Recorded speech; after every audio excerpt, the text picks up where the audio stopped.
नमस्कार दोस्तों, स्वागत है आप सबका आपके अपने चैनल एग्री एग्जाम में। दोस्तों आज हम कृषि विज्ञान से संबंधित कुछ महत्वपूर्ण तथ्य जानेंगे जिसमें फसलों के रोग, रोगजनक, कृषि क्रांतियाँ, पशुओं की नस्लें व इनके रोग और कृषि संबंधित मुख्य विषय जो हैं, इन सब के बारे में पढ़ेंगे जो कि आपके यूपीपीएससी, आरओ, एआरओ के एग्ज़ाम के लिए बहुत ही महत्वपूर्ण है और यह क्लास आपके लिए बहुत ही महत्वपूर्ण होगी। ज़्यादा समय ना बर्बाद करते हुए हम लोग सीधे तथ्यों पे चलते हैं। तो हम लोग सबसे पहले देखते हैं फसलों में होने वाले रोग और उनके कारक, ठीक है? किस कारण से वो होते हैं और कौन से रोग हैं। तो सबसे पहला देखते हैं धान का खैरा रोग जो जिंक की कमी से होता है। फिर ये इम्पोर्टेंट है, जो इम्पोर्टेंट है वो हम बता दे रहे हैं, वो आप तुरंत नोट कर लीजिएगा या एक बार देख लीजिएगा, ठीक है? बाकी छोड़ सकते हैं। फिर दूसरा है धान का झुलसा रोग जो पायरिकोरेलिया ओराइची कवक के द्वारा होता है। इसे रिच मैन डिजीज़ भी कहते हैं। ठीक है, अगला क्वेश्चन है धान के जीवाणु जो अंगमारी रोग होता है, तो जीवाणु अंगमारी रोग ज़ैंथोमोनास ओराइजी से होता है, ओराइजी ये जीवाणु है और ये पोरमैन डिजीज कहा जाता है, ठीक है। और नेक्स्ट जो है वो धान का भूरा चित्ती रोग है। ये हेलमंथोस स्पोरियम ओराइजी के कवक के कारण होता है और जो बंगाल में अकाल आया था वो इसी के कारण आया था। तो ये धान की जितनी भी आपको बीमारियां हैं ये बहुत अच्छे से याद रखिएगा, ये बहुत इंपॉर्टेंट है, बहुत जगह अलग-अलग टाइप से पूछी जाती है। ठीक है, धान का उफरा रोग इसको आप स्किप भी कर सकते हैं, ठीक है? ये सूत्रकृमि से होता है, ठीक? अगला वाला देखते हैं। अगला जो गेहूँ में सारे रोग हैं वो उनका दिया गया है, ठीक है? गेहूँ का लोजिस्मट रोग जो एस्टिलागोटिटिसाई ठीक है, उससे होता है और इसका जो वैक्सीन है वो वीटावैक्स है, वीटावैक्स की वैक्सीन लगाई जाती है, ठीक है?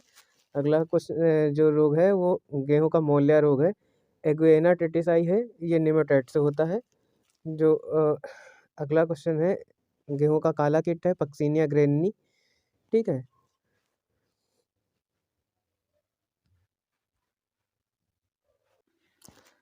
अगला क्वेश्चन है गेहूँ का धारी या स्ट्रिप रस्ट रोग, ये किट होता है, ये पक्सिनिया स्ट्राइफार्मिस से होता है। अगला जो है रोग जो है गेहूँ में करनाल बंट रोग, टाइलेटिया इंडिका, ठीक है? तो ये गेहूँ में करनाल बंट रोग, लुईस मट रोग और मौल्या रोग, ये आप ज़्यादा ध्यान रखिएगा, ठीक? अगला जो कपास का है, कपास का जीवाणु अंगमारी रोग, बीएलबी रोग इसे बोलते हैं, बैक्टीरिया लीफ ब्लाइट, ठीक है? ये बैक्टीरिया है ज़ैंथोमोनास मालवीएसियम, ये इम्पोर्टेंट है, इसको भी आप देख लीजिएगा, ठीक है? फिर ग्रे मिल्ड्यू, ये उतना इम्पोर्टेंट नहीं है, रामोलेरिया और ये ओला, ठीक है? अगला जो है कपास का श्याम वर्ण एंथ्राकनोज, तो एंथ्राकनोज क्लेक्टोट्रिटिकम गोसिपी से होता है, ठीक है?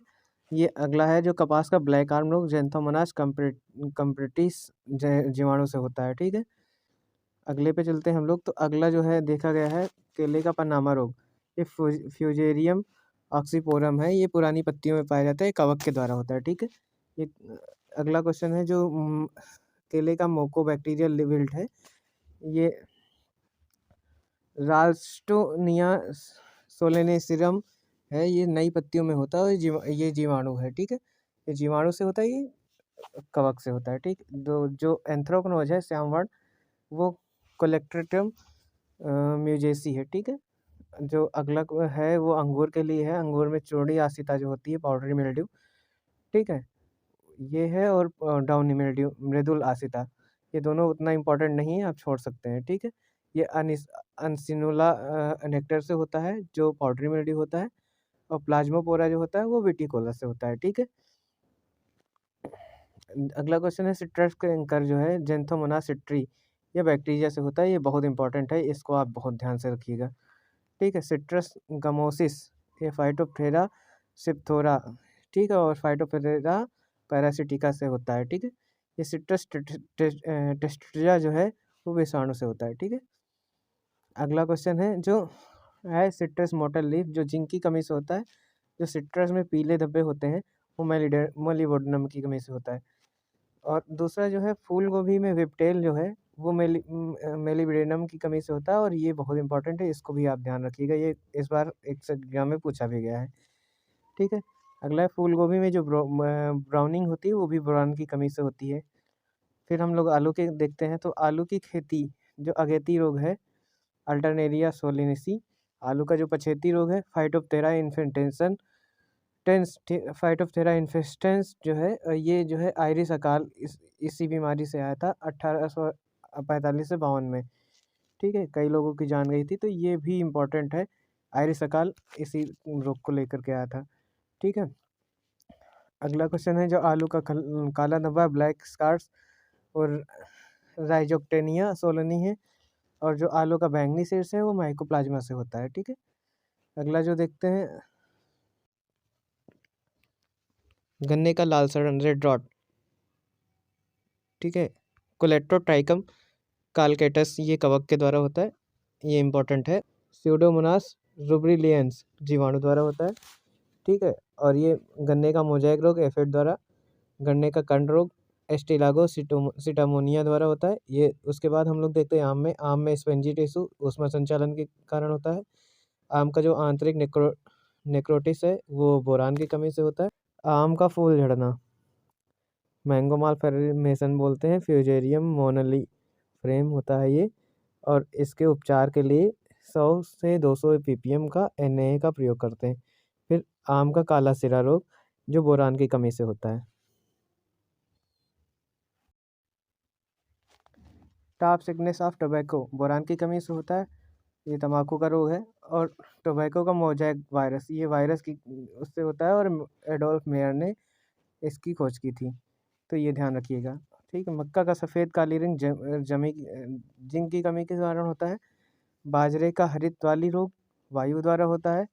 बाजरे का आर्गट रोग ये याद रखिएगा, ये क्लेविस माइक्रोसाइफेला से होता है। ठीक है, ये रोग वाहक हैं जितना भी हम बता रहे हैं। मूंगफली में जो टिक्का रोग अगेती और पछेती दोनों टाइप से होता है, तो इसमें पछेते रोग सबसे ज़्यादा हानिकारक होता है। ठीक है, भिंडी में पीला सिरा मोजैक रोग जो होता है वो सफ़ेद मक्खी से होता है। काली मिर्च में पोलू रोग होता है, वो क्लेक्टोट्राइकम ग्लेसियोपाइराइडिस से होता है। अगला जो है इलायची के कट्टा रोग जो होता है, जो इलायची में कट्टे रोग होते हैं वो इस साड़ू द्वारा होता है। ठीक है, हमारे जो रोग थे लगभग जितने सारे इंपॉर्टेंट वो मैंने कवर कर लिए हैं, कोशिश कर रहे हैं बहुत जल्दी में कवर करने की। ठीक है, ताकि आपका ज़्यादा समय बर्बाद ना हो। और उसके बाद हम देख लेते हैं जो उत्पादन की दृष्टि से शीर्ष राज्य हैं। तो उत्पादन की दृष्टि से अगर मिल्क में देखा जाए तो मिल्क में टॉप पर यूपी है, फिर राजस्थान है, फिर एमपी है। ठीक, फिर अगर एग में देखा जाए तो आंध्र प्रदेश पहले नंबर पे है, तमिलनाडु दूसरे नंबर पर, तेलंगाना में। ये अपडेटेड डाटा है। अगला क्वेश्चन देखा जाए तो ये मीट में यूपी पहले नंबर पे है, वेस्ट बंगाल दूसरे नंबर पे और महाराष्ट्र तीसरे नंबर पे है। वूल में देखा जाए तो वूल में राजस्थान है पहले नंबर पे, और जम्मू कश्मीर दूसरे नंबर पर, तीसरे नंबर पर गुजरात है। ठीक है, और अगर इसमें विश्व भारत की रैंकिंग देखी जाए विश्व में, तो मिल्क में फर्स्ट है, एग में थर्ड है, पल्स में फर्स्ट है, और फिश में थर्ड है। ठीक है, फिर अगर देखा जाए तो हम लोग कृषि विज्ञान में जो इनके मुख्य विषय हैं उनके बारे में, तो इसमें से पहला दिया गया है एग्रोस्टोलॉजी। तो एग्रोस्टोलॉजी घासों का अध्ययन किया जाता है, उतना इम्पोर्टेंट नहीं, आप छोड़ सकते हैं। आर्बोरिकल्चर ये आप ध्यान लीजिएगा, ये इम्पोर्टेंट है। ठीक है, तो ये साग और झाड़ियों का अध्ययन होता है आर्बोरिकल्चर में। आर्विकल्चर ये भी उतना इम्पोर्टेंट नहीं है, फसलों का अध्ययन किया जाता है। ओलेरिकल्चर सब्जियों का अध्ययन किया जाता है, ये भी इम्पोर्टेंट है। तो आप ओलेरिकल्चर आर्बोरिकल्चर देख लीजिएगा। ठीक, ओल्विकल्चर जैतून का अध्ययन किया जाता है, ये भी उतना इम्पोर्टेंट नहीं है। और सियोलॉजी चाय का की खेती के लिए किया जाता है, ये भी उतना इम्पोर्टेंट नहीं है। ठीक है, फिर यहाँ पे सेरीकल्चर ये भी इम्पोर्टेंट है, ये रेशम कीट का अध्ययन किया जाता है। एपीकल्चर ये भी इम्पोर्टेंट है, ये मधुमक्खी के पालन के लिए है। मॉरिकल्चर ये भी इम्पोर्टेंट है, ये शहतूत के लिए है। लेक कल्चर लाख कीट के लिए है। वर्मी कल्चर केचुए पालन के लिए, और पीसी कल्चर एक्वाकल्चर जिसे बोलते हैं वो मछली पालन के लिए। ये सारे इंपॉर्टेंट है, इन सबको भी ध्यान रखिएगा। ठीक है, अगले पे देखते हैं तो जो महत्वपूर्ण क्रांतियाँ हैं कृषि से संबंधित वो देख ली जाती हैं। तो हरित क्रांति जो है ग्रीन रिवोल्यूशन जिसे बोलते हैं, ये खाद्यान्न उत्पादन के लिए आई, जिसमें गेहूँ और धान को बढ़ावा दिया गया था। जो इसके विश्व के जनक माने जाते हैं वो नॉर्मन बोरलॉग हैं, और जो अपने भारत के जनक माने जाते हैं वो MS स्वामीनाथन है, जिनका भी पिछले साल ही निधन हुआ। ठीक है। श्वेत क्रांति की बात करी जाए तो सफ़ेद क्रांति की जब बात करते हैं तो ये दुग्ध और दुग्ध से बने उत्पादन के लिए होता है, उत्पाद से बना हुआ है, और ये जो है वर्गीस कुरियन साहब थे, इनके पिता बोले जाते हैं। ठीक है। फिर बात करी जाए नीली क्रांति के लिए, तो नीली क्रांति जो ये मछली उत्पादन के लिए है। गुलाबी क्रांति झींगा और प्याज के लिए है। दूसरा ये ग्रे क्रांति जिसे बोलते हैं वो उर्वरक के लिए है। भूरी या ब्राउन रेवोल्यूशन जो है खाद्य प्रसंस्करण या फूड प्रोसेसिंग के लिए है।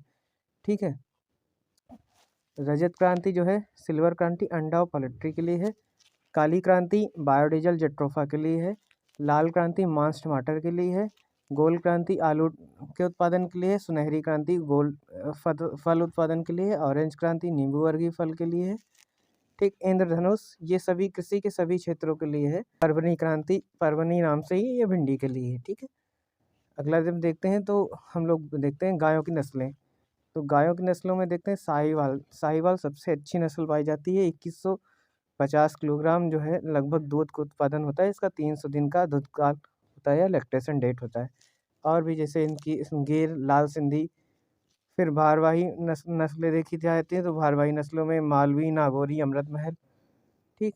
अमृत महल इम्पॉर्टेंट है। और अगर डुअल पर्पस देखी जाए तो थरपारकर ये भी इम्पोर्टेंट है। राठी, लाल सिंधी और साहिवाल का क्रॉस है, ये भी इम्पोर्टेंट है। ये दूध के लिए अच्छी मानी जाती है राजस्थान में, इसलिए इसे कामधेनु भी बोलते हैं। ठीक। हरियाणवी और कांकरेज ये भी बहुत इम्पोर्टेंट है अपनी सवाई चाल के लिए। ठीक है, तो इसको भी ध्यान रखिएगा। फिर मेवाती, टंगोली उतना इम्पोर्टेंट नहीं है। विदेशी नस्लों में अगर देखी जाए तो जर्सी जो है इम्पोर्टेंट है। ये 4000 से 5000 लीटर दूध देती है अपना। इसका दुग्ध काल जो है 305 दिन का होता है। ये सबसे लंबा दुग्ध काल होता है। Lactation day. ठीक है। अगला है तो होल्स्टेन फ्रीजियन है, एचएफ नाम से बोला जाता है इसको। ये हॉलैंड की है और ये सर्वाधिक दूध देने वाली अब तक की सबसे भारी नस्ल पाई गई है, जो 6000 लीटर लगभग दूध देती है अपने लैक्टेशन पीरियड में। ठीक है। फिर अगली है ब्राउन स्विस जो स्विट्जरलैंड से है। रेड डेन जो डेनमार्क से, आयरशायर स्कॉटलैंड से है। ठीक है। भैंसों की नस्लें देख लेते तो भैंसों की नस्लें में जो उत्तर भारत में पाई जाती है नीली रावी, कुंडी और गोदावरी। जो गुजरात साइड में पाई जाती हैं वो सुरती, जफराबादी, मोहसाना। मोहसाना इम्पोर्टेंट है। इधर गोदावरी, नीली रावी इम्पोर्टेंट है। उत्तर प्रदेश में भदावरी पाई जाती है। मध्य भारत में नागपुरी, मांडा, संबलपुरी, कल्हड़ और जयरंगी, पंधेरीपुरी। ठीक है, ये पाई जाती हैं। और अगर हम भेड़ की नस्लें देखें तो भेड़ की नस्लों में जिनसे कारपेट ली जाती है वो चोकला, मगरा, गुरेज, भारवाल, भदरवाही, गद्दी। ये गद्दी इम्पोर्टेंट है, चोकला इम्पोर्टेंट है। ठीक है। नाली, रामपुर, होशियार। और अगर द्विप्रोजनी में देखी जाए तो द्विप्रोजनी में ये लोही, कच्छी, ढेकनी, बेलारी, मारवाड़ी, जैसलमेरी, मालपुरा, सोनाड़ी। ठीक है। मांस के लिए देखी जाए तो नेल्लोर ये सबसे अधिक मांस देती है, नेल्लोर। ठीक है। मांड्या ये भी अच्छी मानी जाती है। ये ऊन रहित होती है दूध और मांस के लिए। ठीक। वस्त्र के लिए अगर जो देखी जाए तो वो कौन सी हैं? कश्मीरी, मेरिनो, नीलगिरी, करना। ठीक। हिसार डेल बहुत इंपॉर्टेंट है, तो हिसार डेल ध्यान रखिएगा। अगली देखते हैं तो बकरी की नस्लें। जमुनापरी, बारबरी, बीटल, सुरती, मोहसाना इम्पोर्टेंट है। जखराना, ब्लैक बंगाल, मारवाड़ी, सिरोही, चंगथंगी, गद्दी इसमें भी है। ठीक है। अगला देखते हैं तो पोल्ट्री में जो बीमारियां आती हैं उनके बारे में।